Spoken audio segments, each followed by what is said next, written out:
অতুল প্রসাদ সেনের গান শুনছিলাম এবং এই গান শুনতে শুনতে তাকে নিয়ে দু একটা কথা একটু মনে পড়ছে আর কি।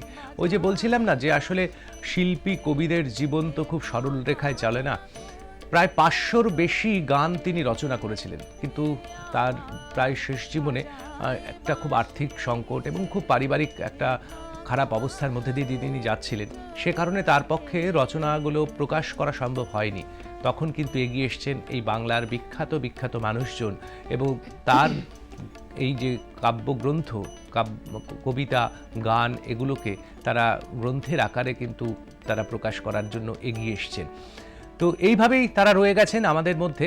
আর এই অতুল প্রসাদ সেনের সম্পর্কে কথা বলতে গেলে আরও একটি বিশেষ কথা বলতে হয় যে সেই সময় দাঁড়িয়ে একজন মানুষ কতটা আধুনিক ছিলেন, কতটা আধুনিক ভাবনায় ভাবতেন। আর ওই যে কথায় বলে না, প্রেম আমরা বেশিরভাগ সময় মুখে বলার চেষ্টা করি, সত্যিই সেই প্রেম কতটা গভীর হলে মানুষ এই সমাজের বুকে দাঁড়িয়ে সমাজের বিরুদ্ধে গিয়ে তিনি নিজেকে কীভাবে প্রতিষ্ঠা করতে পারেন। তার জন্য একটা ছোট্ট গল্প। খুব মেধাবী ছাত্র ছিলেন অতুল প্রসাদ সেন।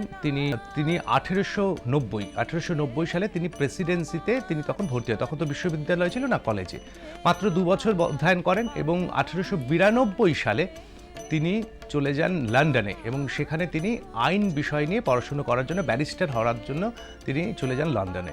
এবং সেখানে তার মামা, তার যে বড় মামা হাজির হন লন্ডনে।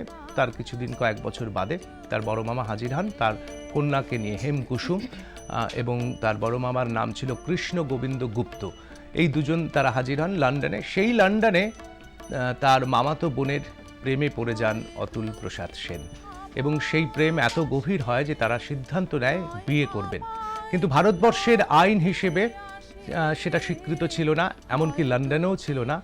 তারপরে তার বন্ধু, খুবই একজন ঘনিষ্ঠ বন্ধু এবং সহকর্মী, প্লাস তার কর্মক্ষেত্রের গুরুও বলা যায়, সত্যেন্দ্র